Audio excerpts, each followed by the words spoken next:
Baseball fans, BetMGM is giving you the chance to win a prize every day during the baseball season. Step into the batter's box for BetMGM Swing for the Fences free-to-play game. Pick any area of the strike zone and take your best swing. If you get a single, double, triple, or home run, you'll receive a prize. Smash a home run to collect a bonus bet on us. Just log into your BetMGM Sports account to get started. Then visit your promotion section to access the Swing for the Fences free-to-play game. You'll score a prize if you hit a single, double, triple, or home run. There's nothing more exciting than going yard, so swing for the fences with the king of sportsbooks. BetMGM and GameSense remind you to play responsibly. See BetMGM.com for terms. 21 plus only, Iowa only. Existing customer offers subject to eligibility requirements. Rewards vary depending on market and expire 24 hours from issuance. Please gamble responsibly. Gambling problem? Call 1-800-BETS-OFF.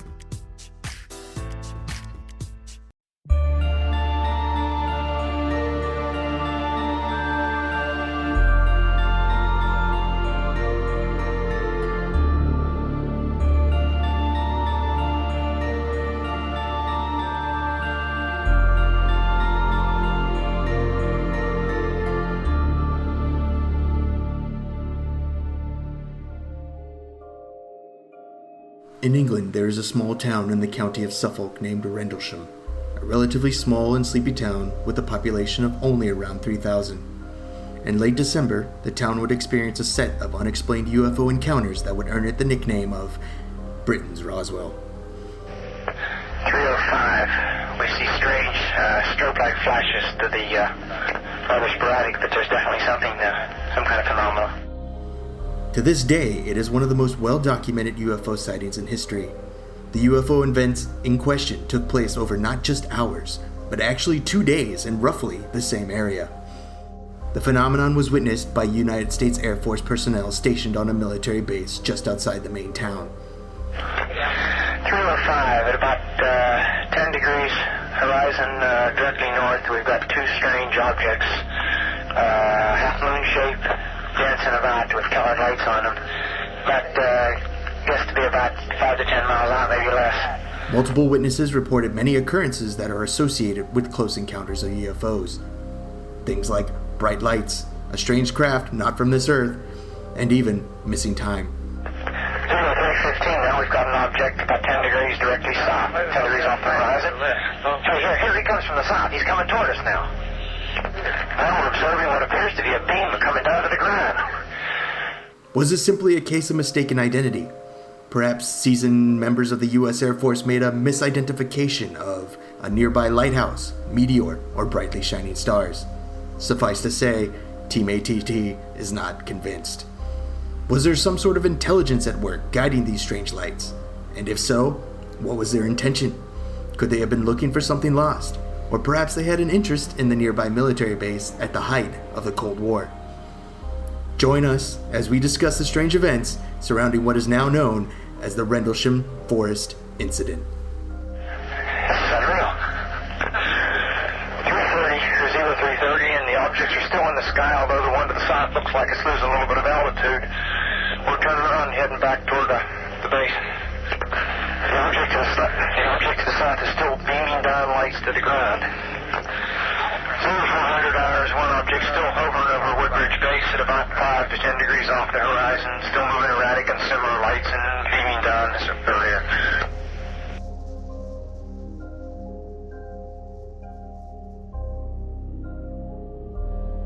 Welcome to Alien Theorist Theorizing, Case File 61. Rendlesham Forest Incident. I'm Braden. I'm Zell. That was I'm close. Dan. I almost made it. Oh, you almost had it. Almost had it. You know what his problem? You based this one not fucking up on my ability to read, and we all know how that goes. Don't write anything down. Don't give him anything to read. No. Whenever you put I on that need, like- teleprompter, he will read.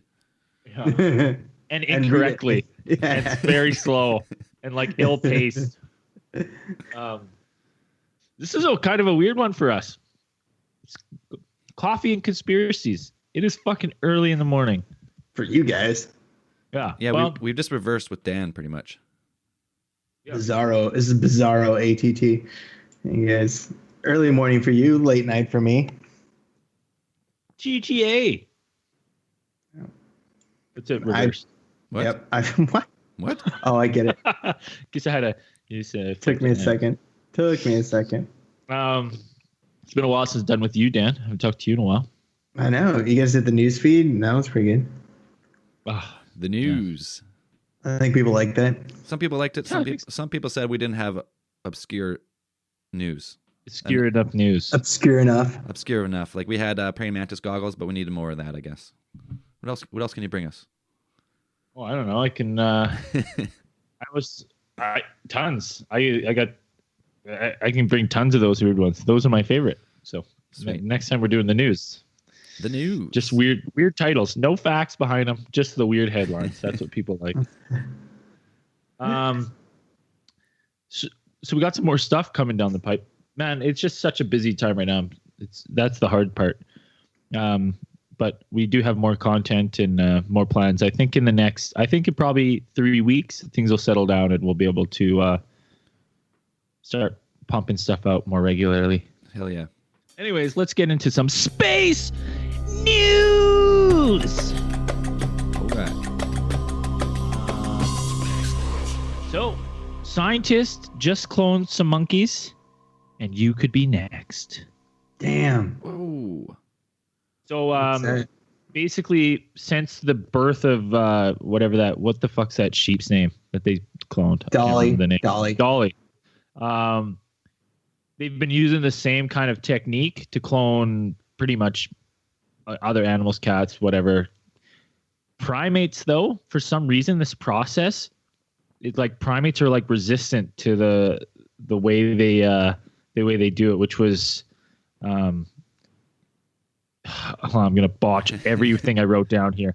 It's normal. They used to with Dolly, that sheep. They used a somatic cell nuclear transfer.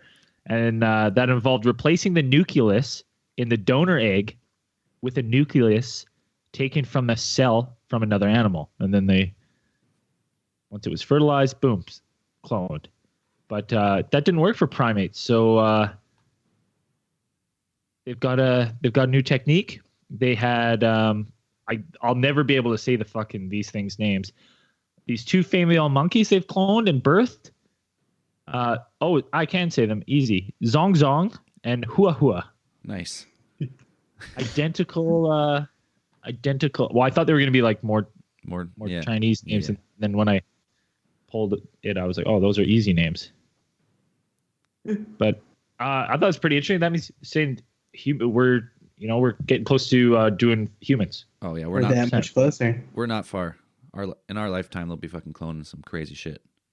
Yeah, apparently, what is it? I think Barbara Streisand has been cloning her dog at least 3 times. I heard that. Yeah, at least 3 times. Did you guys hear about that? How insane is that? I was reading that a couple days ago. I was like, how the fuck? She's just she's playing God because she's got money. She's like, make another one, make another dog. Now is that dog?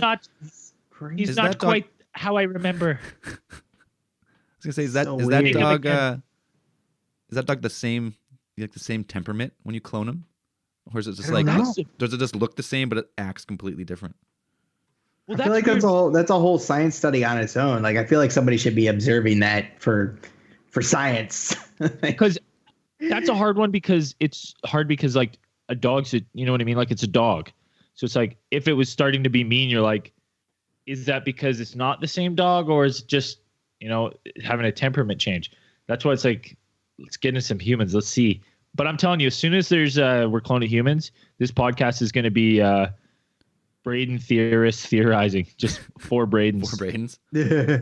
You guys are out all the time. So but it's never going to get published. So just letting you guys know, you've been warned now. So as soon as it's going to be just 4 of us unprepared, can't read, congested.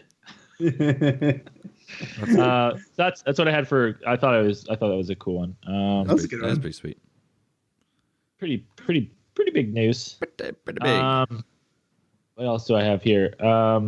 Kate, I was gonna because I knew Dan was going to be on this one. I didn't read this article, but I had it marked, and I was like, "What the hell does this mean?" And I was going to ask Dan because I bet he knows.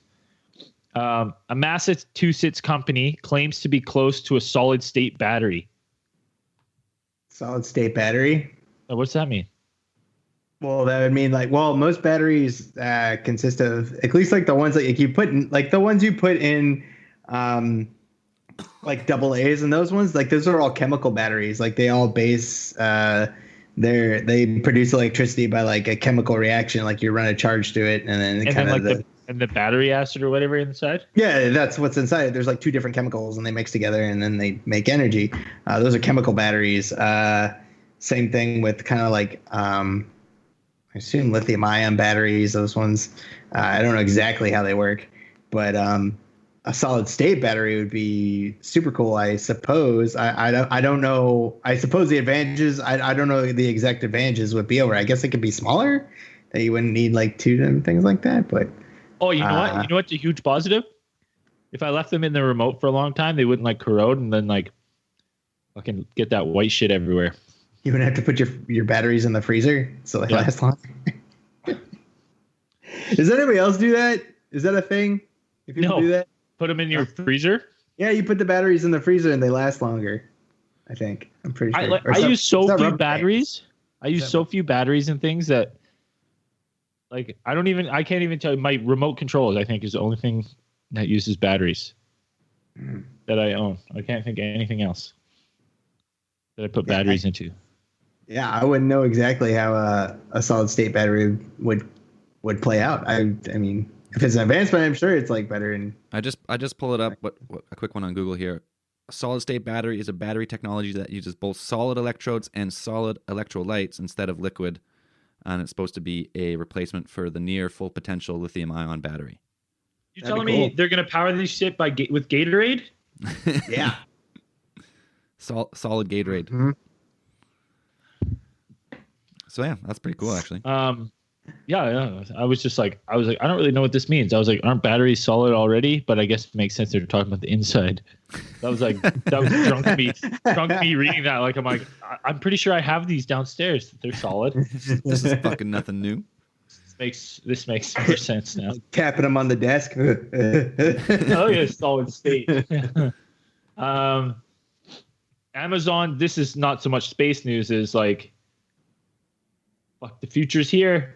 Amazon's has retail stores that have no checkout lanes, no convenient, like it's no checkout lines. You just walk up and like your accounts or you simply pick what you want. Just little machine, little robot gives it to you. Scan your phone code and pay your account, and off you go. Like futures now, man. Jobs. I want the drones. I do not want to have to walk in the store. You know, I want the least amount of human interaction as possible. I don't want to have to go to the mall and see people that I don't want to see. I want to be able to sit in my house and get a little drone that brings me my stuff. Just drops it in your backyard. Drops it down the chimney. Oh, God. We can all have Amazon shoots. That's where Santa comes down. No, because what is it? Amazon, they just I'm pretty sure they acquired the people who make smart doorbells. And I think that's the next step, is that they're having like, I think they proposed like an idea for having like basically giving Amazon employees the delivery, the Amazon delivery people, they would give them access to your house. So like they would scan a code into your smart doorbell, and then they would be able to like just walk in your house, drop your stuff off or set it up or whatever it is, like, you know, and then like walk out, and that was it. I was like, that's kind of cool. I was like, that's kind of neat, but weird, but you know, just the next step. I'm trying to think if I have anything else here that I really like. No, I'll say some of these there's one funny one, but I'll say that for the next news read because people like wacky shit. Wacky headlines. News. Anyone else got any space news? No, nothing good. I can plug into the random Outron too if we want here. Do we get a full case file of the week? Let's do one. What up? Why not? Okay. Plug it up. And I'm going to turn it on right now. And stop. Okay. Listen to that baby purr. Okay, here we go. Still got that new. It always picks these ones that are so hard to read with all these weird names.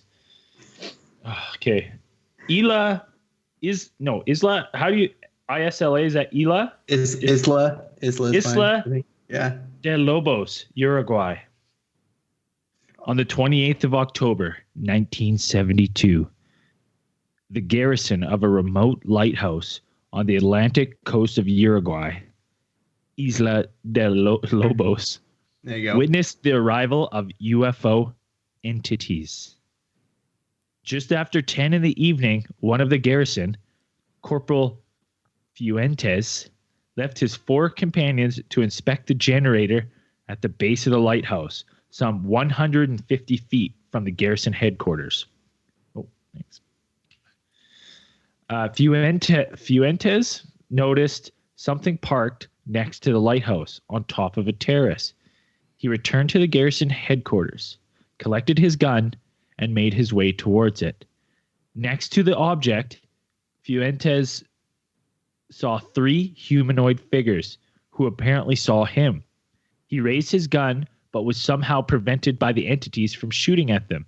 A simple man, he was never able to explain what it was that prevented him doing so, but described the effects as like a vibration. The entities boarded the UFO and took off. Although Fuentes was the only witness to the event, the other 4 members of the garrison were witness to his state of mind and were impressed by the agitation that he suffered. Not typical of a man of his kind. Psychological testing indicated that Fuentes was an uncomplicated person, not prone to flights of imagination or fantasy, with a tendency to react aggressively, which very much bears out his initial reaction to the UFO.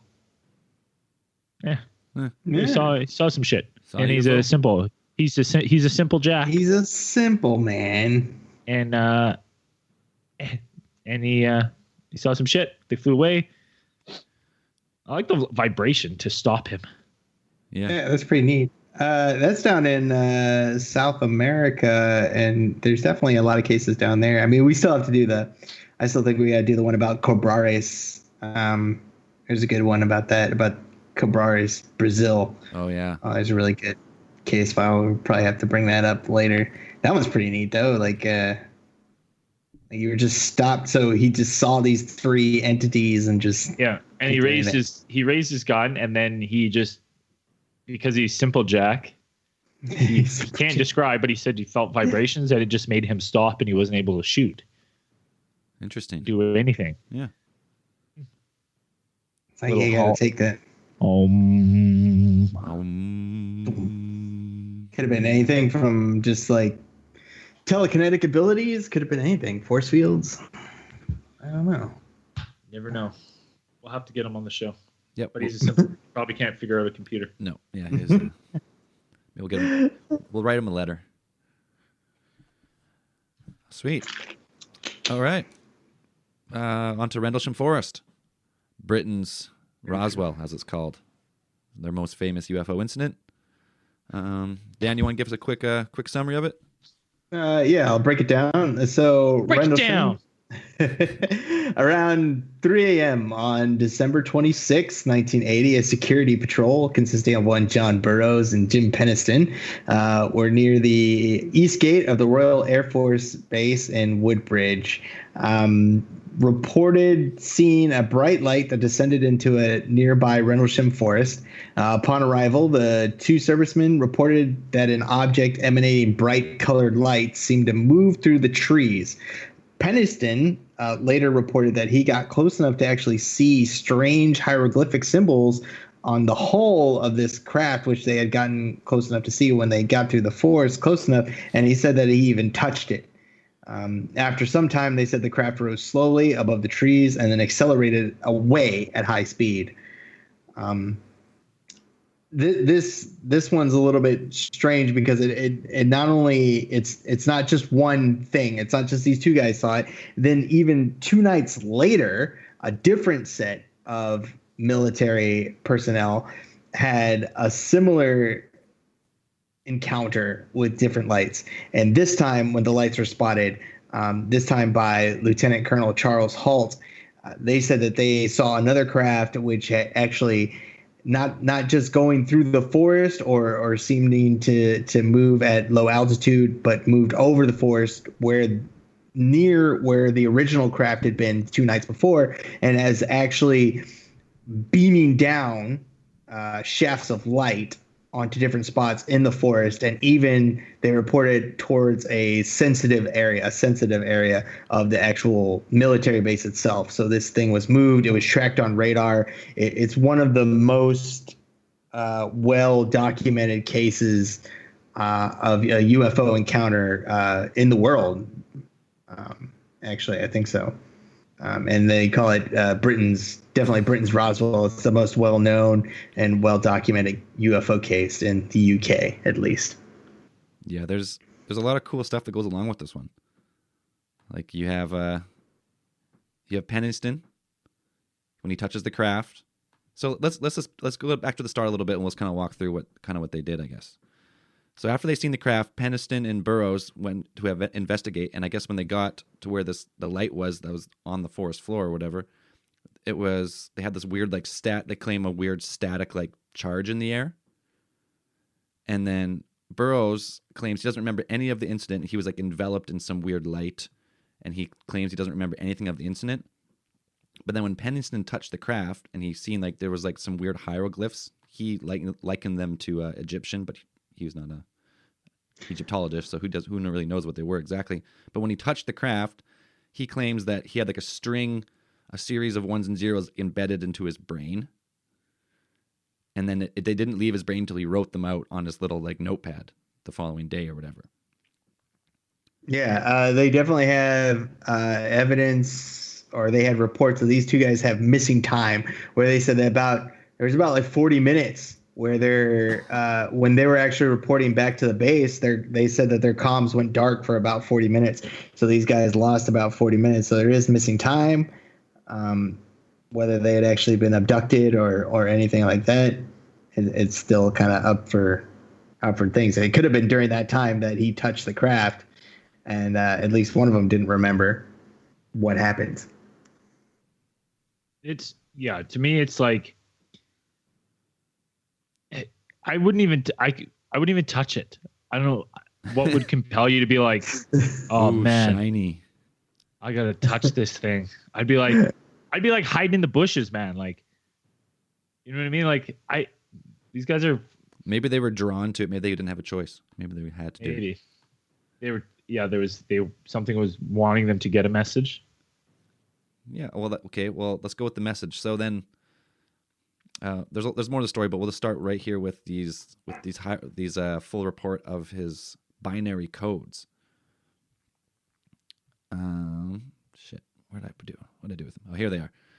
So, in deciphered, like I guess they translated the binary code into English, and it says exploration of humanity 666 space 8100, and there's a coordinate.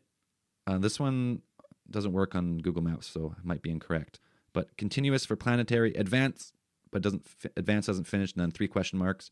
Fourth coordinate, continuate, UQS, CB, PR, before, and then it gives 6 coordinates. And if you click on them, I'll post this link on our website. There, the first one is right on the border of Belize and Guatemala. There's one in Arizona. There's one, Red Rock State Park, Arizona. Giza, the Great Plateau of Giza. That's pretty fucking crazy. Oh, is this fucking Nazca? Yeah, Nazca lines. Okay, like right there. So you got the pyramids and the Nazca lines, and I'm like, how well would these things be? Like, I only know the Nazca lines because of internet research, right? Like research and then watching like conspiracy shows.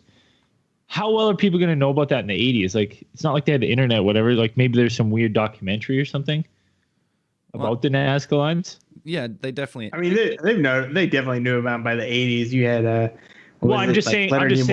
I know people knew about yeah. them, but I'm just saying that information probably wasn't as widely accessible as it is now. Yeah, it would be an all encyclopedia, so you'd have to go looking for that kind of shit. Yeah, especially if you had like the exact the like coordinates to it. I mean, you probably knew about them, but how would you like? Oh, I'm gonna know the coordinates for the Nazca lines.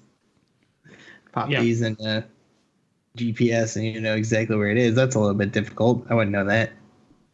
I don't even know where you would. I mean, besides Google Maps, I'm like, how would you even know those coordinates? Even if you looked it up in an encyclopedia, that wouldn't give you the exact coordinates. No, and these I guess you could look on a map and. Yeah, these coordinates are like 37.110195, like pretty accurate down to the. And then not only that, you would have to look those up and then figure out what those would be in binary. Yeah, so like this one's been debunked. They say because he didn't translate them right away, so he's claiming that this is part of like a message, like he's trying to get a little publicity by making this up. That's what people say. But I don't know. It's pretty cool. Pretty cool. So they touch the craft, missing time, like a pretty awesome UFO encounter. But then this is kind of where the conspiracy one starts, because Charles Halt, as you said, I think it was actually the next day. Charles Halt, he arrives on site and he hears about this, right? So that night they take another team out to go looking for him, including Burroughs.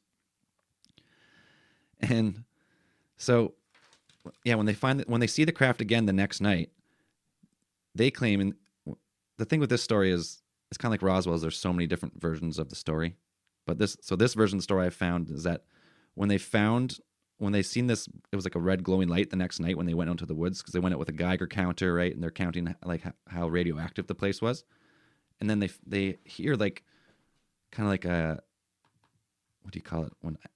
There's a term for it, but I don't remember what it is. When animals they just go really crazy, really quick, and then they all go silent. It's this dead silence in the woods, and they see this. Yeah, I read about that a couple times. They had the animals going into a frenzy. They just kind of these animals in the nearby farms around this area. Because if you look on a map, like between the Air Force Base and Rendlesham, there's like a bunch of farmland. Like it's not like. There's one little city nearby with a lighthouse, and then there's pretty much all farmland all around. And the animals on the farms nearby were going nuts. Like they weren't. It was not normal behavior for these animals when this stuff was going on. Yeah, and so like I guess when this story claims that when they seen it, it was like a red light, and when it came closer, it looked like a human eye. This craft looked like a human eye, and this is when it shot the beam down. This claims it shot the beam at Burroughs again, and one of the people claim that Burroughs actually disappeared for a short period of time, and then reappeared later. But I don't know. It's cool. So this one event, but over 2 nights. So they say it was the same event both nights. And you can listen to they audio recorded them going out the second night. Yeah, Charles. Yeah, the Halt has an actual audio recording. He took a tape recorder with him and recorded it, and it's about like 18 minutes recording of him talking into his tape recorder and actually seeing this strange light, and it records like their whole encounter with it.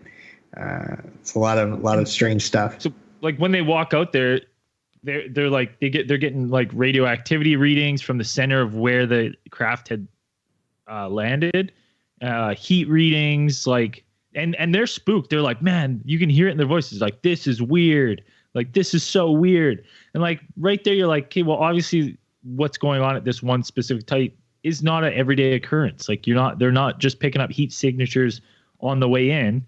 When they walked there, it was when they got there they pick up these readings. Yeah, it's super weird. Yeah, they went out there, and they even said they took Geiger counter readings around the area that they had seen the craft land or been near the ground, and they were getting readings of abnormally high radiation signatures from that area. So it's not like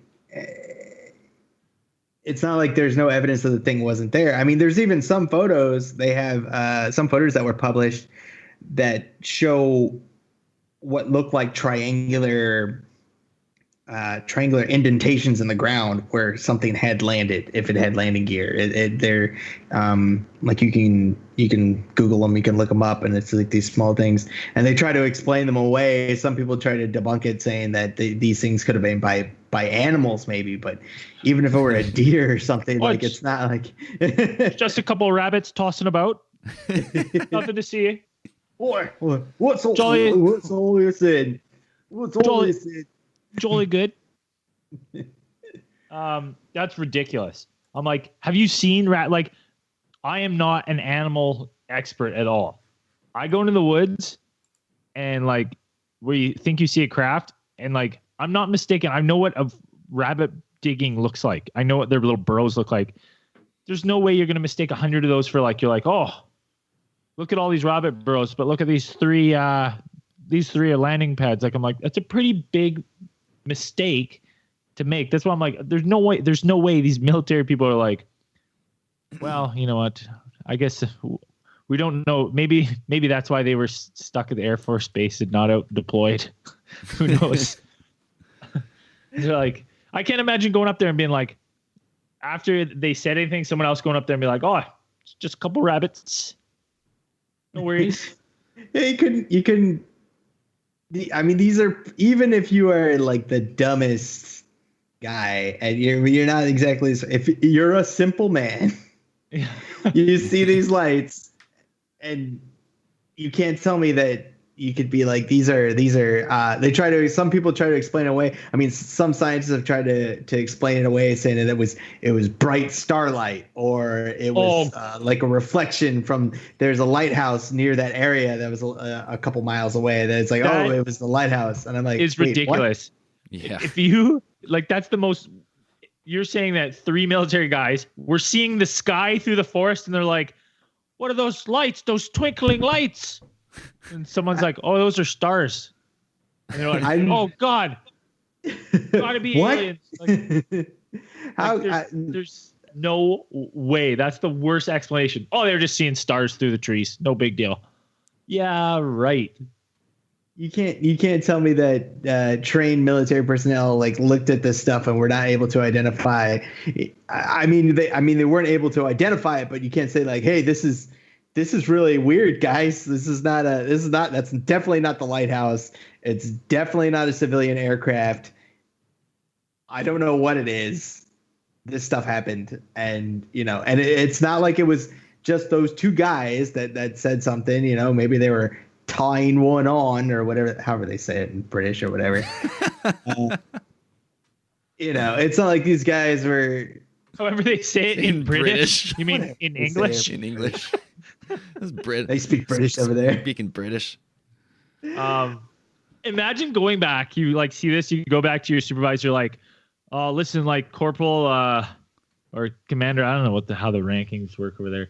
And you're like, "This is American Air Force Base." So. Whether they're lieutenants. Lieutenants. Lieutenant. I don't know. Okay, so you go there. You're like, "Listen, we saw a craft. Fucking Bob over here touched it. He's seeing ones and zeros. He's been writing it all day like a fucking crazy person. We went back there tonight with our fucking gigameters or whatever they're called. Gigameter. We got heat signature. There's lights in the woods. Like, we're freaked out. We're getting all these weird signatures where it was. Shit's moving around in the woods. He got zapped. He disappeared for half an hour. And now he's back. He's like sitting there behind his desk, like taking it all in. He goes, "You boys probably just saw the stars. Stars through the trees. That's all it was." Or like, what? Or you got Or you got this guy Kevin Condi. Oh, He love that he one. Claims it wasn't a UFO. It was just my '79 Plymouth. He drove it out to the woods. He's a police officer and was pranking the guys. Like, I got him good. You guys. My '79 Plymouth. Yeah. Fucked him right up. I had that thing pinned.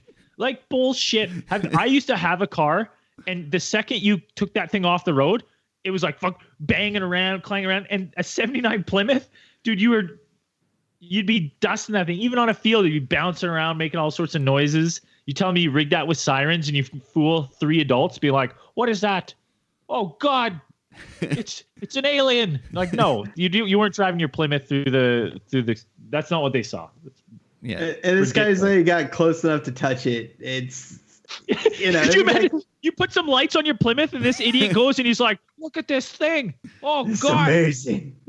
It's amazing! I got to touch God it." blimey! It's an alien.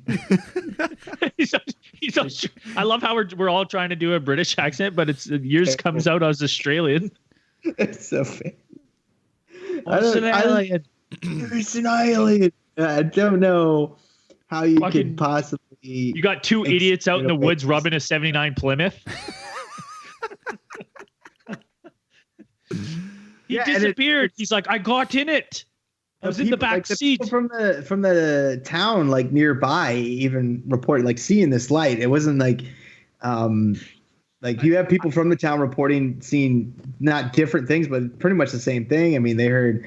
I think some of them heard a loud booming sound. This might be a possibility. I've got on your point of a lot of people are calling it in. Here's a quick theory on why everyone's seen it. From what I've heard of England, it's fucking cloudy and rainy all the time. Could this date be actually the first date where the clouds cleared and people in England saw the stars for the first time? They saw the sky for the first time. And everyone just fucking lost it. We're surrounded. Yes, please. United Kingdom listeners, please call us back. And if December 26th was the first time that the UK saw the sky, please confirm that.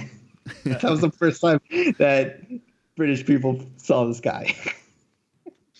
I'm like, yeah, people were calling. That's how I'm like, how do you explain you're going to be like, yeah, I was a Plymouth, bunch around. You're like, okay, well, what about the other people that called? Yeah, and it's like the lights got up and took off. It's not like they like bounced away through the woods like a 79 Plymouth would do, like somehow bouncing through the woods or clanging off through the woods. I mean, these things took off, and like people are saying that they moved at least maybe like Mach 2 or 3. And it looked like they were moving the speed that they were moving away from the area. You know what though? I got to say something about on that frame of measurement.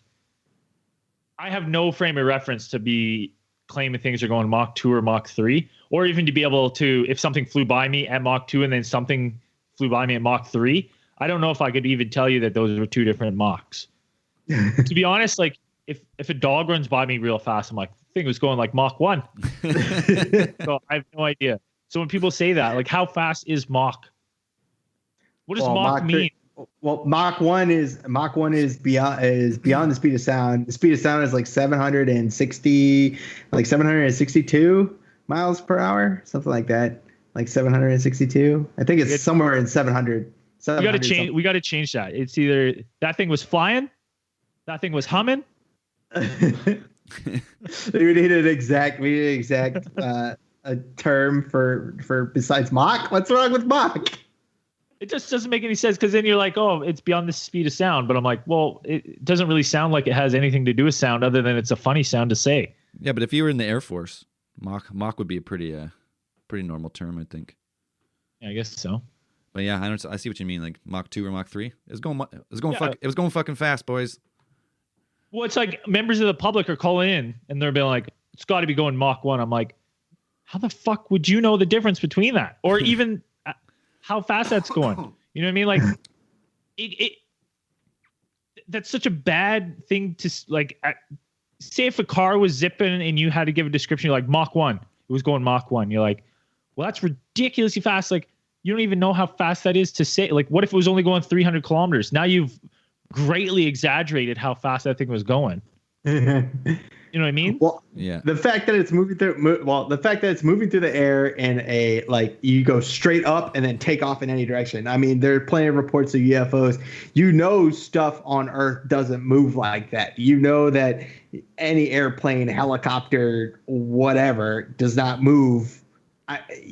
Most people, even if they're simple people, you can see something and be like, that's moving way too fast in a direction that's sudden changes in direction. That's not normal.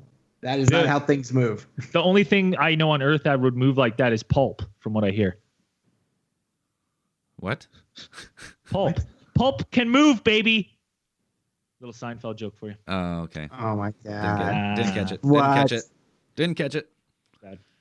Wish I had Seinfeld. And stuff. But hey, that would have killed when this podcast is for Braden's. Would have killed. Would have landed. We would have all been in stitches still.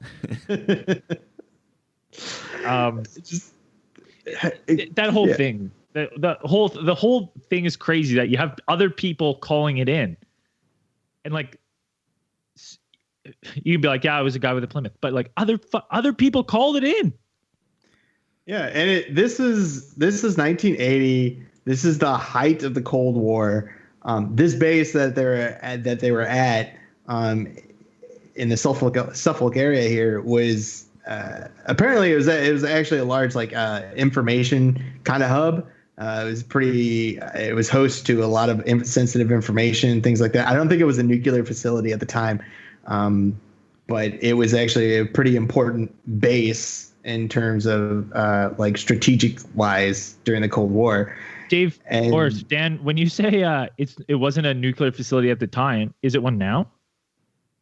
I don't know. Okay. I don't think so. It's gonna be like, because we always talk about like. I think it's still. I'm pretty sure it's an active base, but it's not. I'm pretty sure it's not. That's not where they keep like nuclear weapons or anywhere. That would be a really weird place to keep them in the middle of a bunch of farmland. And I mean, there's a lot of cases, UFO cases of UFOs landing around these areas, sensitive military installations during the Cold War. I mean, there's reason for them to kind of freak out. I mean, they could have thought it was a Russian aircraft or something like that. Well, and like in the 80s, to be honest, like you got to think people would freak out because, you know, like fuck. Britain's been pounded by, you know, planes and stuff in World War II and stuff. So they've seen shit from the skies. You know what I mean? Like, so something's weird. You got to think that people like there's still people that remember and are calling that shit in all the time. Oh, 100%. Yeah. Yeah, so they're not. I mean, anybody who saw this kind of thing it's not. They would be able to determine if it was a civilian aircraft or some sort of, you know, jet or something like that. But that it just went down, this ball of light, you know, and it wasn't like space junk or anything like that. It just came down, crashed, and you still had lights going on and this stuff going on. And the fact that it happened over, you know, a couple nights, it wasn't even just like that that this just happened one time and then it was done. And then these guys, it's everybody saw it. And everybody saw these lights beaming down. I mean, that would be super creepy, just watching this thing move around over the forest, just like beaming down light everywhere. Like I would have lost my shit if that were happening. Yeah, well, and then I was just gonna say that plays. If all these guys who claim it was a prank and shit, they did it both nights. Like, I never read about that. They're like, yeah, it was just a Plymouth. both nights. Like, I got you twice, buddy. Got you twice. It's like, fool me once, shame on you. Fool me twice, shame on me. Like, there's no fucking way. He's like, I had so much fun bouncing my Plymouth in the fucking woods. I went not right away. I didn't want to make it too obvious, so I waited 2 days. And I went and fucking rat bagged my car again in the woods. I would like to see. There's no way. I'm looking at pictures of the area. There is no way you're fucking bouncing a car in. No, unbelievable. That, to me, that's unbelievable. To say that you would be bouncing a car around there, especially like a big old fucking boat car like a 79 Plymouth. Just pull up a picture of a 79 Plymouth for a second here. They're enormous. They're a huge car. They're a boat. Pulling it up. Yeah, and that you could be driving them just like, you could just be driving these through the forest. I'm assuming it's dense forest, and there's not just like you don't take these things off-roading. Like I said, I used to have like an Oldsmobile, Oldsmobile Omega. Similar, it's like a boat, and that thing, every now and then, like we'd go to, when I was in high school, we'd go to like whatever bush parties. And even to take that thing on a forestry road was painful, man. It was like bouncing around, bouncing off the road. Like they're not made to be bouncing. And if you look at pictures, this isn't like, when I first thought of this in my head, I was picturing like fucking, fields and that. And like, but when you look at the Google Maps, even in the aerial, like, and then look at fucking photos, it's a thick ass forest. There's no way you're bouncing a car through there. Well, get stuck. I think when he said that he just parked it up on a road behind the trees and just let the lights do the work, and that's fuck. That's bullshit. even How would that that's even make worse. sense? It's even worse. Yeah. Oh Jesus. he's just fucking lazy. These guys are seeing things move in the woods, and he's like, "Wow, really? I was just parked there having a dart." Fooled him. Secondly, I'm pretty sure it's always illegal to drive around in a car rigged with lights. So I'd like to see how he kind of rigged up his car. Like, did he have it? I wonder if he had his lights on the top, or did he have like one of those cool detective ones where you just put on? Not sure actually. Yeah. It's actually pretty cool because they have it looks like they have a UFO trail there, and they have a like what they think the craft looked like built there, which is kind of cool. What they think the craft looked like? Yeah, it's like parked in the spot. They have a. I'm looking at this thing, and they have like a monument. Yeah, like a monument there. It's funny because pretty cool. Yeah, you can go visit it. They've got a little trail there. I know that you can walk around if you want to like visit the site of the area, but you can walk around through the forest. But even if you look at that forest, this is deep. Like this is British. This is some Lord of the Rings forest shit. It's not like you could. Yeah, you could drive a car through there or anything. Like there's no way. And those things can't handle worse shit. You would have to fucking 1,000-point turn to get anywhere. You'd be doing an Austin Powers. Yeah. I got some cool quotes from so I got James Peniston. He says, "What I once believed is no more, and what I've witnessed defies all that I have ever imagined. I am truly in awe over the whole incident, and no one can fully understand the magnitude of such an event unless you were there." Huh. Yeah. Whoa. No kidding. Yeah, people don't just like say that stuff. I mean, yeah, dude, I couldn't. Okay, like right now, honest to God, we all love conspiracies. We all love UFOs. I could not talk any of you guys into going into like and doing a full media hoax with me. You know what I mean? One of you guys would be like, "This is a stupid idea," and now you're talking about military people, a group of them being like, "Yeah, we're going to go through with this. We're going to do all these false reports. We're going to go through the trouble of like, I'm sure the reports they had to write for this shit was insane." And then all the media attention, and you have to just keep it up. Yeah. Well, you know what? Now that you mentioned the reports, I was listening to Nick Pope. Do you know Nick Pope? He's like he was a head of the British UFO department for the military or the Air Force. I can't remember which one it was. But anyways, he's a full-on UFO researcher, and he's pretty much talked about before that he's interviewed all the guys on that base from this time period, and pretty much they've all sworn that with the statement that they had to give was pretty much pre-written for them, and then they had to sign like non-disclosure agreements. So everyone signed, and no one talked except for those few guys that we've heard about, right? Everyone else who gave a report has still honored their non-disclosure.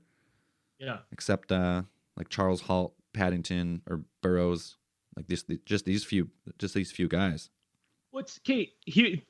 I had a name written down, but I can't find anything about him anywhere. It says he's a witness to the event, and I wrote his name down because he's got the best name. But then, the only thing I can find for him is a quote where he said, "It didn't crash, it landed," and his name is Bud Steffens. Bud It looks like Steffens? Bud Steffens. I love it. That's an awesome name. I actually want to change his last name to Stuffins so that it can be Bud Stuffins. That's the best porn name. That's gonna be my porn name if I ever get into porn. I guess it's like a good gay porn name though. Bud Stuffins. Well, you gotta. Oh my god. Bow, bow, bow, bow. Introducing Bud Stuffins. Bud Stuffins.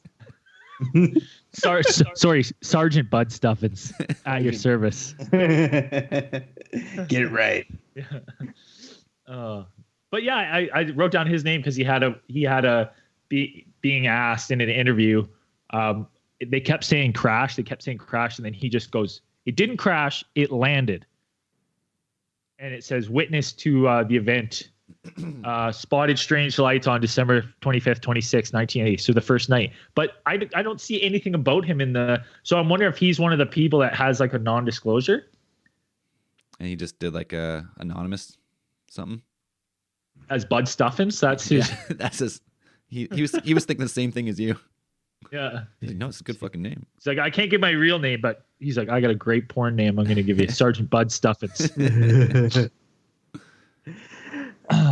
But yeah, I think this is just there's a lot of stuff that goes with this thing. There's even talk of at least one of the guys.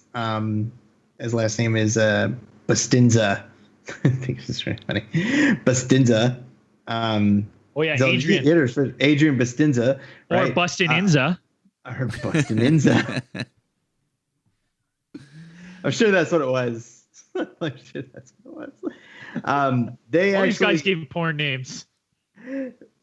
This one guy actually claimed that he witnessed one of the officers approach the craft. This is the second craft, or the second craft in the event, or during the 2 or 3 days that they saw this. And he said that he actually saw this Wing Commander Gordon Williams encounter some type of extraterrestrial being wearing some sort of bright clothing and had some sort of device, and that they just kind of like stood there and stared at each other, and there was no communication or anything. They just kind of stood there for a second.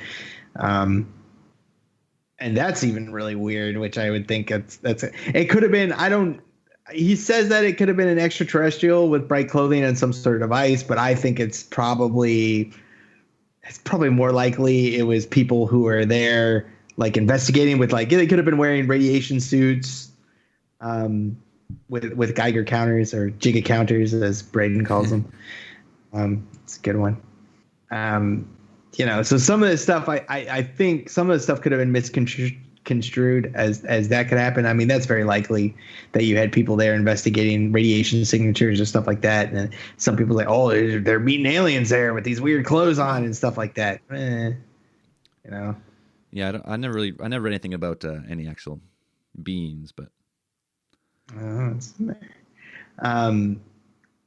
I think it's more likely that I know I've read a couple reports or a couple theories where it's that the first night was a crash. This UFO crashed there, and that they retrieved the craft, and they somehow retrieved the craft or parts of the craft, and they took them back to the base, and that the second craft. Some people say that they theorize that was actually like a retrieval craft, like it was looking for the other one. And that's why you had these beams of light coming down. They were actually searching for the wreckage from that first crash. Okay, so they couldn't find it. So is the whole story a cover up then for actually them finding the UFO? And then this whole we touched the craft and ones and zeros is all something different?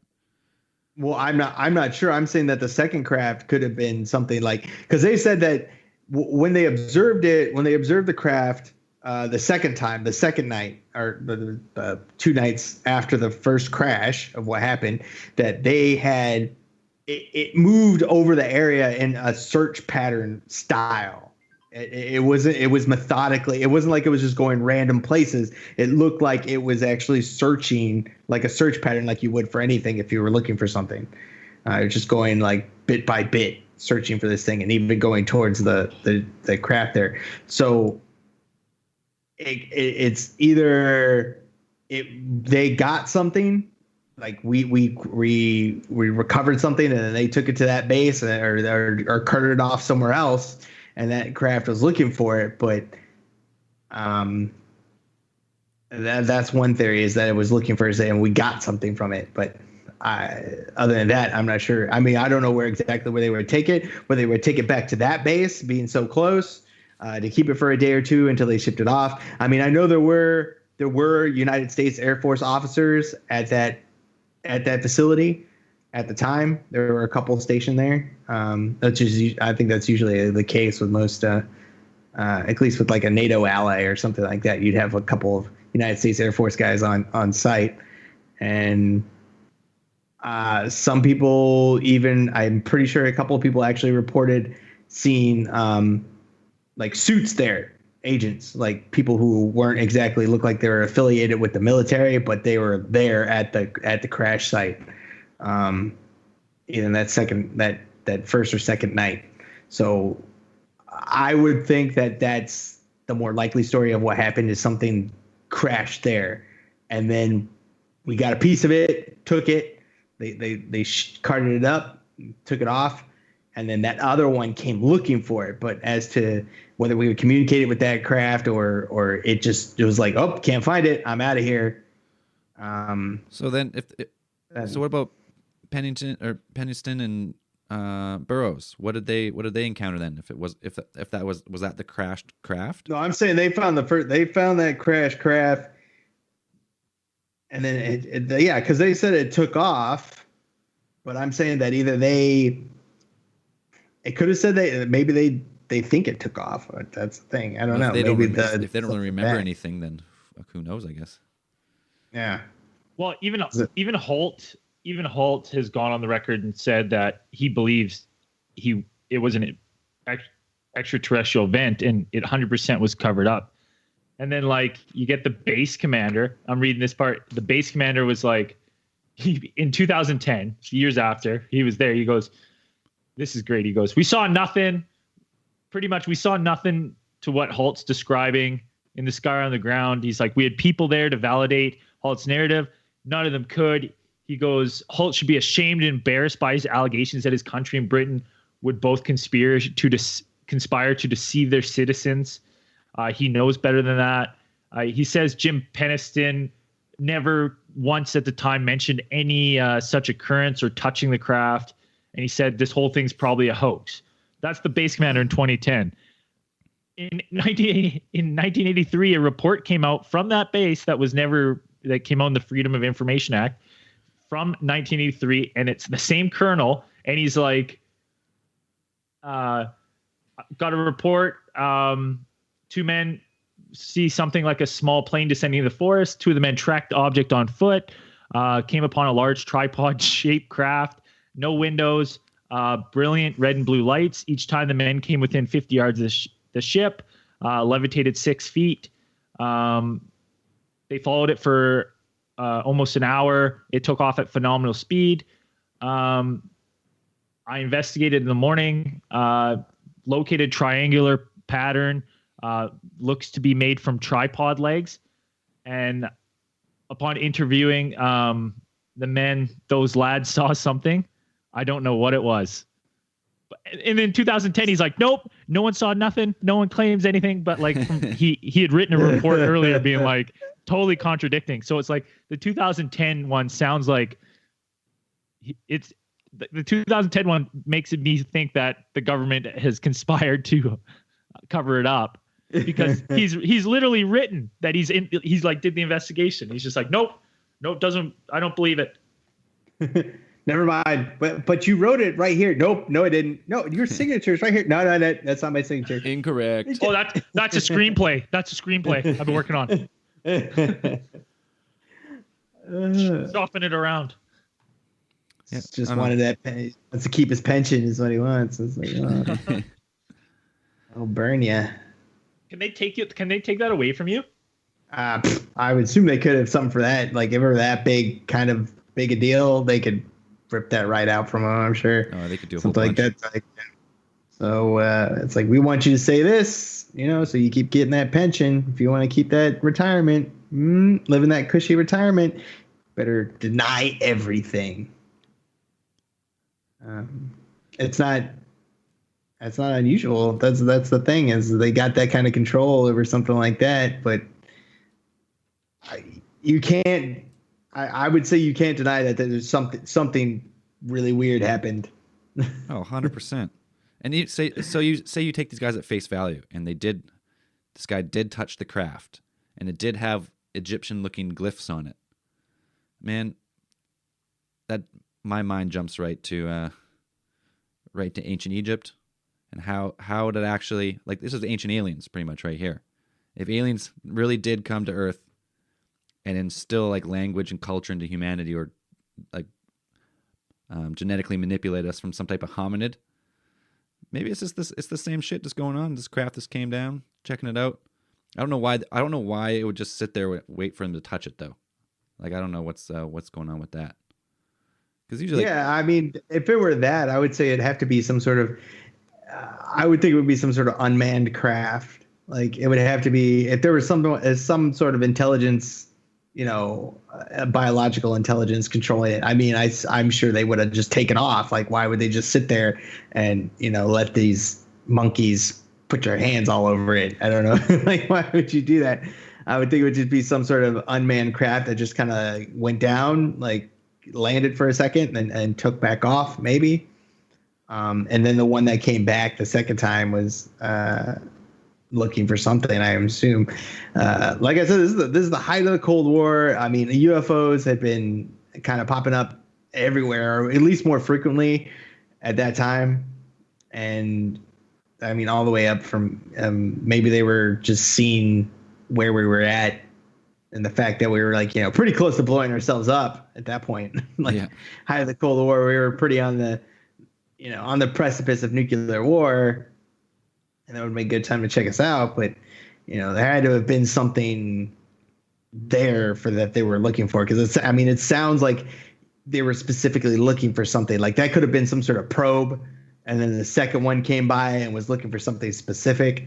You send your little probe in, it lands, takes some readings, takes back off, and then brings back that stuff. So it damaged the pine trees around when it took off. They have pictures from the 80s of this tree with damaged limbs near the top of this tall tree. Right. Yeah. Yeah, that's crazy. It's like, there's no way it could have been, because some people are like, oh, it could have been a civilian aircraft. I'm like, what civilian aircraft crashes through a bunch of trees, then takes off again? Because there's nothing that does that. Not a military, not a civilian aircraft, not a military aircraft. Nothing really does that. And with hardly making noise, with that much light, you can't tell me that something does that. Oh man, I'm looking at they took, because he had a duty notebook, and he did which one of them did this? Peniston or Peniston, I don't know. I'm pretty sure it's the first one. Oh. They made the glyphs, what he saw, and they look cool. Like, I'm looking at a website right now. I'll send it to the conversation here so you guys pull it up too. I would never describe them as like ancient Egypt, but I get why someone would say that. But they're very alien. Oh, those are strange. Yeah.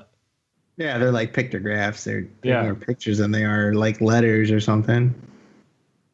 That could have been, as far as those kind of look like, could be some sort of logo. Could be just the company that builds the craft. If it's some sort of intergalactic kind of thing, it could be the name of the craft or something like that. Should be kind of neat. Shoot, that'd be crazy. Pretty cool. Dude, I'm looking at his notebook where he just does 16 pages of ones and zeros. Yeah, it's weird, eh? Like, that's a hard thing. Like, I'm like, okay, so that's such a big prank. Like, say if this is a hoax, there's so much studying to do to get your message, look up the coordinates, figure out how to get everything into binary code and then memorizing a binary code or figuring out somewhere else and then rewriting it again. And like, this looks hastily written. Like, it doesn't look like it's not on the lines. It's all over the place. Like he just had to get it out. Yeah, that's what it looks like to me. He like ripping something, he underlines and quickly crosses some out. It looks like it's not on the lines. Some of it's going up and down. Like,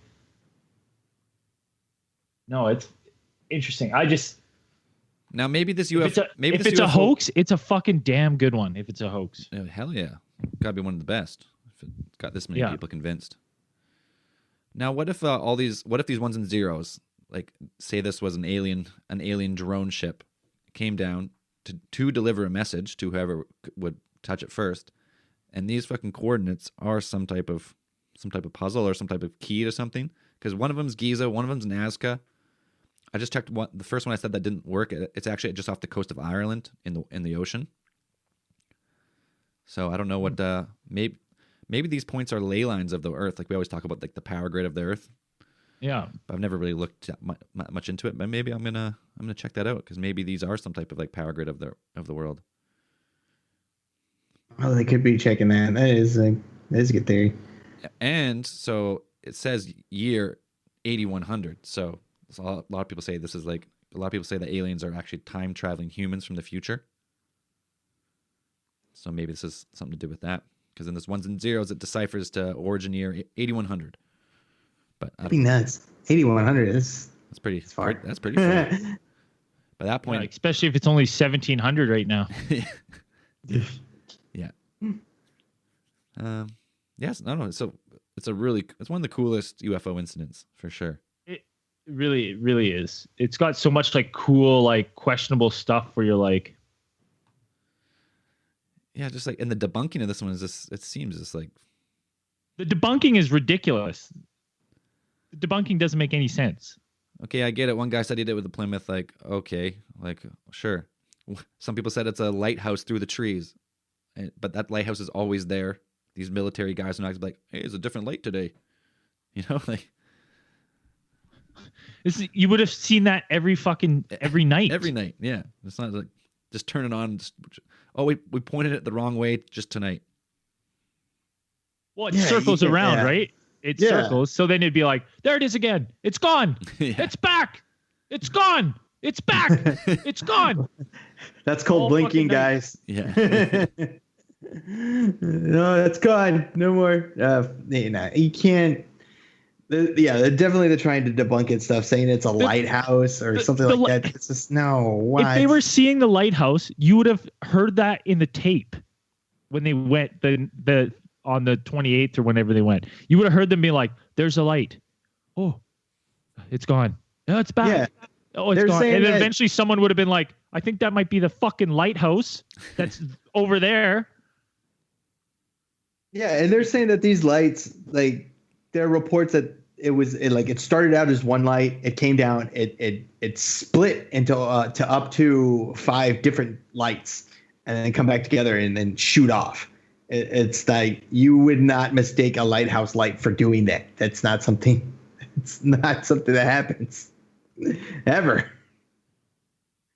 Like, it's not, you can't explain it away with ball lightning or some sort of like freak weather effect or, lights bouncing off of clouds or anything like that. That's just something that doesn't happen naturally, or a trick of the atmosphere or something. That's something that these things had. So there's something controlling these things, and they were moving around, guided by some sort of intelligence.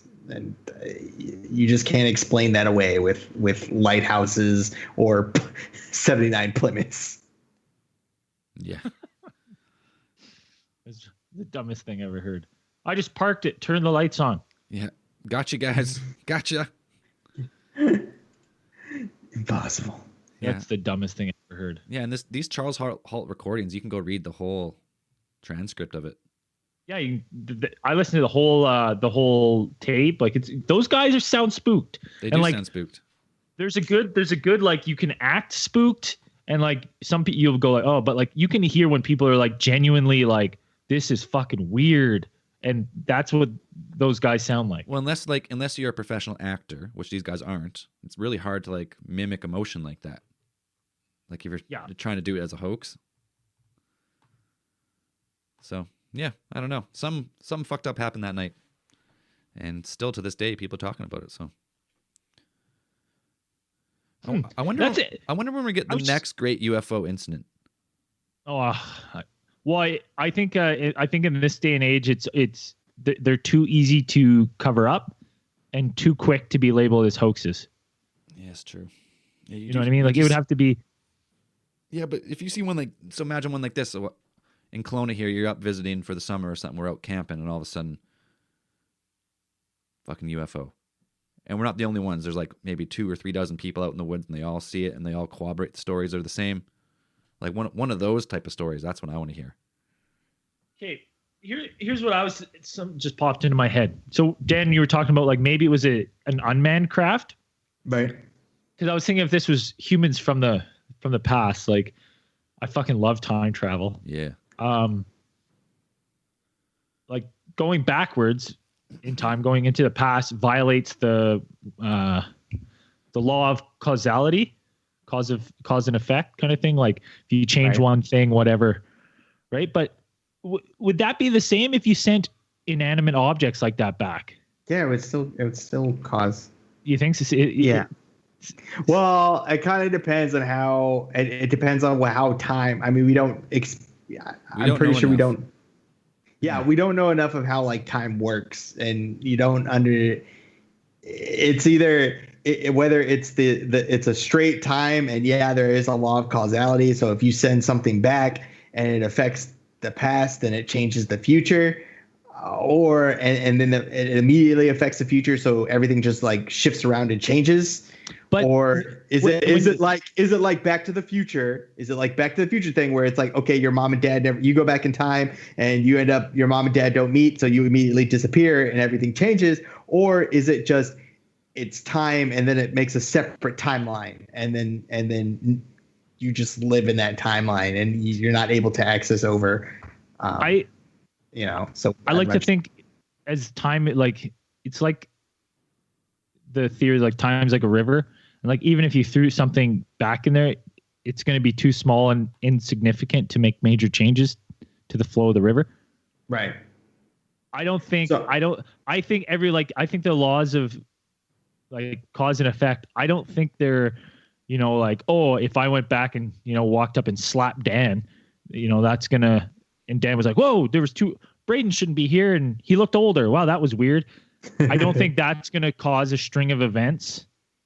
You know what I mean? Like, so, but yeah, that's like the thing where it's like, okay, so you go back in time and you kill Hitler, or like if you go back with the plan to kill Hitler, then time, like the timeline would actively interfere with you to keep you from killing Hitler? Or would you, if you killed Hitler, then somebody else would just take his spot and events would still unfold? Now we're getting into, is time predetermined, or is there free will? Right? Upcoming case. If it's predetermined, you couldn't go back. Hitler can't be killed. True. If it's predetermined, you could go back. He cannot be killed. He's invincible. I forget what it's called. There's a term for it. It's something that's like, yeah, it cannot be changed. It's something like no matter how hard you tried to go back and change it, like either if the timeline wanted to stay the way that it is, then it would actively interfere with you or put things in your way to keep you from killing Hitler. Like you would go to kill Hitler and you get hit by a bus or something. And it's just like something would happen to you. And now imagine. See. That makes me think that, because if we came with the technology to travel in the past, right? The first thing we would fucking do is, you'd do some testings to go do some tests to see if it was the past, right? You'd go in there and you'd get soil samples and doing weird stuff like that. And then maybe you would try to change some things. And then once you figured out, they're like, oh, we can't. Everything's predetermined. What the laws of the fourth dimension time won't let us change anything. Everything's meant to happen. So we've already done this. It's going the way it is. Why would you go back anymore? Right? We sunk all these billions of dollars in a time travel and it's worthless. And it's a bust. We're like, fuck it. All right, God we're not damn going it. back anymore. We don't have to go back. Why? Right. It's stupid. Yeah, But then that doesn't make sense either, because then you'd be like, okay, well, let's jump to the future, get some more technology, and jump back to the past, and elevate our society by 1,000 years. You wouldn't be able to do that, because once you go forward and you go back, you couldn't change it. You would be the natural progression of everything still. I think by the time you get to the point where you can, My brain. by the time you get to the point where you can go through time, you don't need to go forward in time to get better technology. You've reached the pinnacle, I think. I guess so. Yeah. If you can control forward, backward, like all avenue of time, you've mastered the universe, I think. I'm He-Man. Anyways, Skeletor. anyway, boys, you want to start wrapping this one up? You're probably a level 5 on the what was it? Type 5 on the civilization on the Kardashev scale. Kardashev? Yeah, Kardashev scale. Kardashev. Yeah, I think that is that a type 5 where you pretty much can you manipulate everything around you. Type 1 was you can harness the whole energy of your planet. Type 2 was whole energy of your solar system. Yeah. Awesome. Type 3 was galaxy. Yeah. And then the other ones were just theoretical ones. Yeah. I can't remember. Anyways, I can't even remember what they were. I think one was the manipulation of time. Look up the Kardashev scale if you've never heard of it. It's fucking cool. Yeah. We're sitting at like a 0.75 or something right now. Yeah, almost. Getting there. 4 is control the entire universe, and 5 is collections of universes. Huh. Type 0 is pretty much you suck. Sucks to suck. Type 0. Yeah, you're caveman. Yeah. You've harnessed fire. Big deal. All right. I'm gonna do Zell's prolapser of the week. I'm giving it to this girl because if she falls through, we'll all know. Ginger Jameson claims that she has an in with Elon Musk, and she might be able to set up a quick interview. She's talking to her. She works at SpaceX, so she's talking. I guess she sees him all the time. So you never know, man. What? He's a quirky guy. Maybe just pops on for 5-10 minutes. Says what's up. I'm gonna pitch him. I'm gonna pitch him all my wacky ideas. He'll probably take one. You got them written down on index cards. Yeah. Solid state batteries. Yeah. Done. I don't know if you heard this. I invent. liquid state batteries. Actually, guys, I invented that. That's pretty much what I'll say to everything. So that's a maybe. Okay. We'll put that in the maybe pile. Yeah. Anyways, Ginger Jameson, you hooked that up, and you're forever in the history books of ATT because that'd be amazing. But if you don't hook it up, You'll be you're on our shit list publicly forever. ridiculed for life. No, probably not. No, probably not. Definitely not at all. Brady, you want to read some reviews?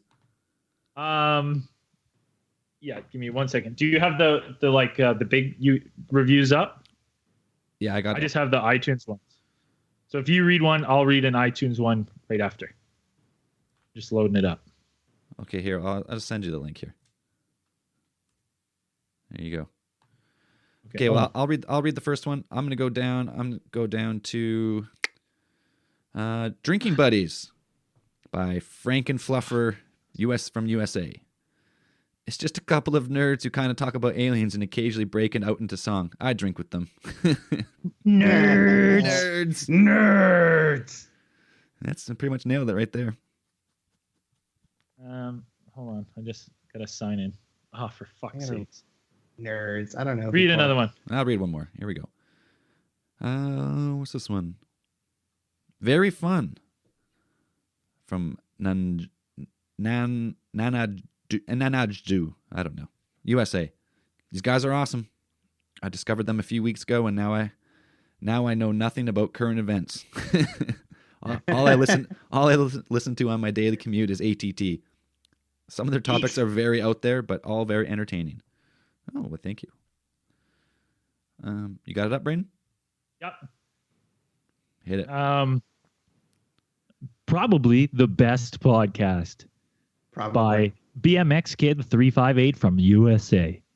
Found this podcast a couple weeks ago and have been going through listening to them as I drive to work.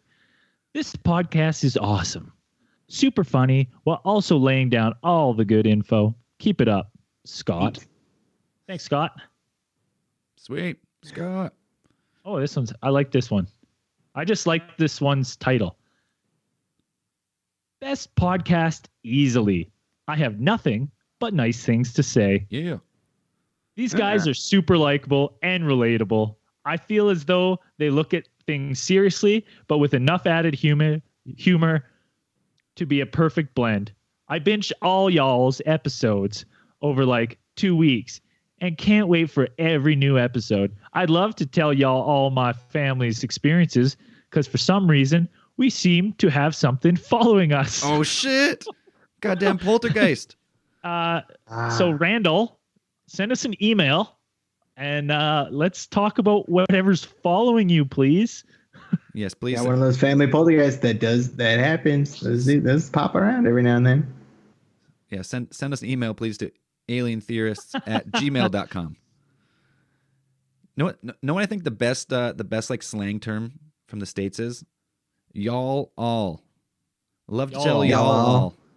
All y'all. Love to tell All y'all all of my family. All y'all. That's a great slang term right there. Y'all all.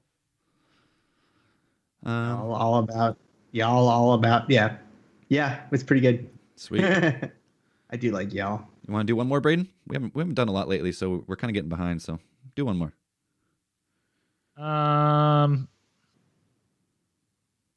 You can even scroll down farther. There's a whole bunch we haven't read. Oh, there's some bad ones. Oh no. Yeah, we got a 3-star. That's on. You know what? We got a 3-star. It's an honest review. Like that's all good. Yeah, that's And fine. we got a 2-star. That's good. Yeah. Yes. I'm reading that from UK there. Yeah. Yeah. Well, Whatever. We're not for everybody. That's what reviews number are for. number one conspiracy podcast faux show from Drake, the USA. Found this pod last week. I've been listening to it nonstop and have almost listened to every episode. It's like if you were watching Ancient Aliens, but the commentators were your friends. Genuinely amazing and gives some great laughs. Also makes me want to follow along with the podcast and look up the topics at hand. One of the only podcasts that I actually want to donate to their Patreon. 5 out of 5. Hell yeah. Thanks, Drake Cherry. That's a big compliment there. Great reviews. Keep sending them. Yeah. We're climbing the ladder in iTunes. Getting there. We're clawing our way to the top. Clawing our way up. We're almost going to break the top 300 here. Oh, yeah. We can do it. We need by episode 100. we need 5,000 more subscriptions, and we can do it. Do it. So wait, Do it. if you're listening to this podcast and you haven't pushed subscribe on whatever player you're using, just do that really quick. That's the easiest way to help us out. Yep. Takes no time. Just like It's a quick little subscribe. A lot of people just search for podcasts every time. I've noticed. Not a lot of people, but some people do that. So if you're just searching every time, just push subscribe. It'll download automatically to your phone. All right, I'm going to give a quick shout out to our newest Patreons. So we have too many to read every case file now, so I'm only going to do that every once in a while. I'm just going to read the new ones. Our newest and last member of the top tier Patreon supporters, our certified alien theorist, Alex. Welcome to the team. We'll be getting everyone. We're going to be getting all of our top Patreon supporters back on a podcast here pretty quick. We got 3 pledged by Red, Kelly Hendricks, Holly Mellon, Dulcie Schultz, Caleb. Ray Dizzle went up from... Oh, no, Ray Dizzle went down. But he's still supporting. We still love him. Kelsey Din, Zach Dissinger. He went up 10 to 25. Liam, Christopher Walker, Mano Tarapo, Tyler Gilman, Kyle Jones, Mel Sabel. Oh, no, she deleted. That's or he. Either way. And Joel Dunham. Those are all the newest works on there. Oh, we also got May with 2 Y's. I'm 777 and Pickle Rick. Pickle Rick. Thank you very much for supporting the pod. And you know what we're gonna do actually? as a little teaser for everyone, we're going to put at the end of this episode a little snippet of our Dungeons and Dragons we played. And if you'd like to hear if you'd like to hear the rest, go donate to our Patreon. We'd appreciate it forever. And yeah, we're putting out a bunch more content coming out real soon. All right, that's it for me. I can't talk anymore. Whew. Yeah, exhausted. Don't forget AlienCon. We're going as fans, so if you want to come hang out with us at AlienCon in Pasadena, June 14th, 15th, 16th, 13th, 14th. No, 14th, 15th, 16th. Yeah, we'll Pasadena, California. We'll be at the con the 14th and 15th. We're leaving on the Sunday, so we won't be there for that day. But I think I'm going to wear all Budweiser one day. I'm gonna wear it. I'm gonna bring out bring out the sweats. The sweats. I've got. It's more like a crop top sweater though, and I've got a new Budweiser hat. It's funny because I never really drink Budweiser. I just have a lot of the clothes. I'm just a big fan of the clothes. It's easy to get their clothes. You buy a case, you get a hat like every time. Oh, dude, we got some good,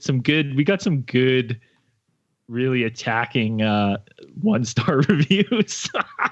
Okay, yeah. We'll read those after. For Patreon, we're gonna read our funny but terrible reviews for everyone. Anyways, some good ones. As always, keep those eyes on the skies. Thanks, guys. Peace.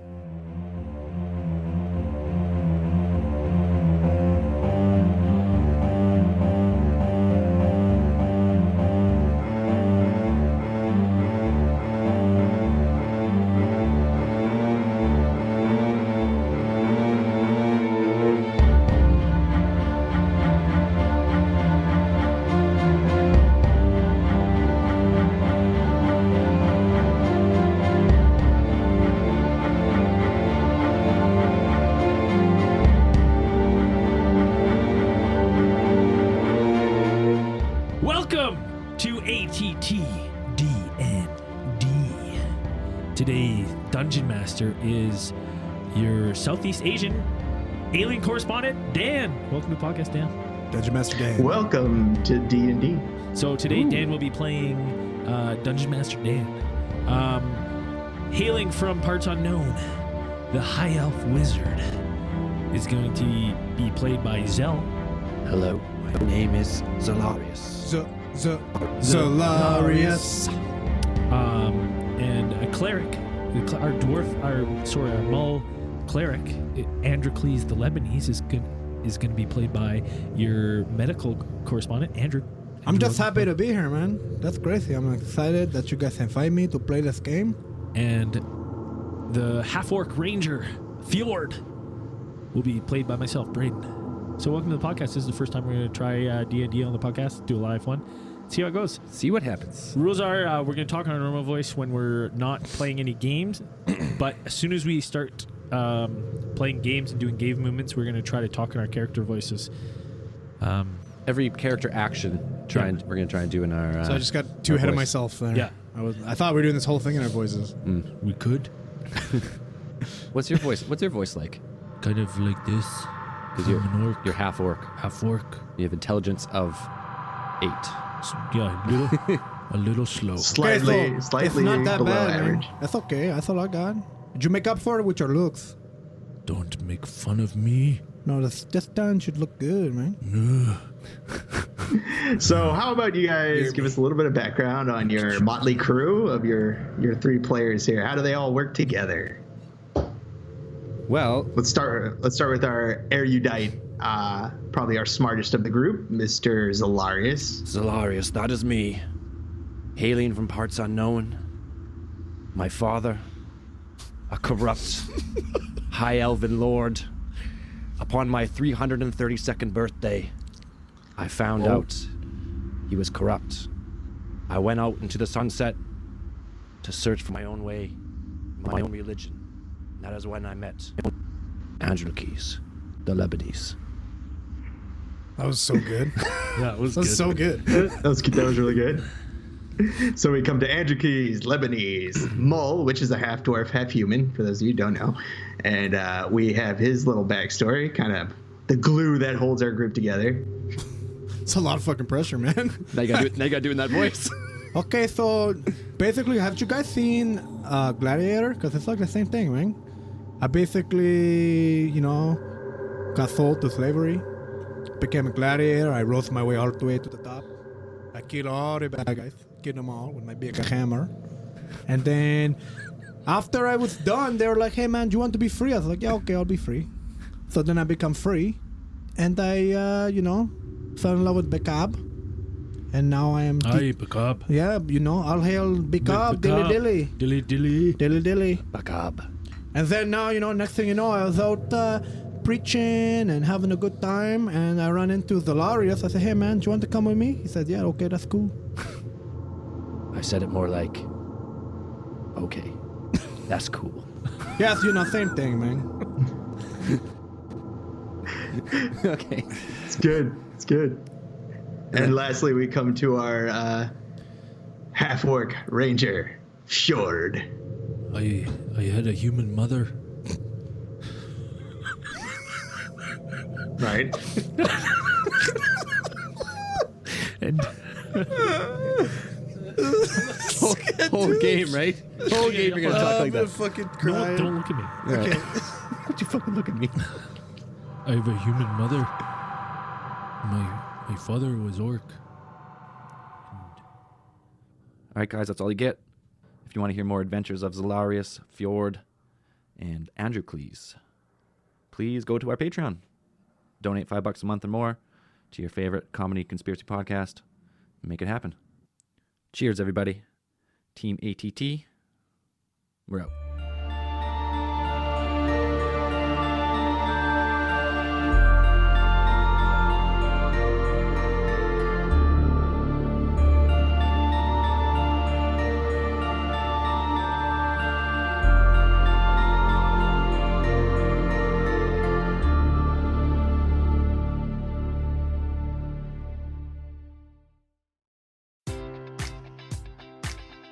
Baseball fans, BetMGM is giving you the chance to win a prize every day during the baseball season. Step into the batter's box for BetMGM Swing for the Fences free-to-play game. Pick any area of the strike zone and take your best swing. If you get a single, double, triple, or home run, you'll receive a prize. Smash a home run to collect a bonus bet on us. Just log into your BetMGM Sports account to get started. Then visit your promotion section to access the Swing for the Fences free-to-play game. You'll score a prize if you hit a single, double, triple, or home run. There's nothing more exciting than going yard, so swing for the fences with the king of sportsbooks. BetMGM and GameSense remind you to play responsibly. See BetMGM.com for terms. 21 plus only, Iowa only. Existing customer offers subject to eligibility requirements. Rewards vary depending on market and expire 24 hours from issuance. Please gamble responsibly. Gambling problem? Call 1-800-BETS-OFF.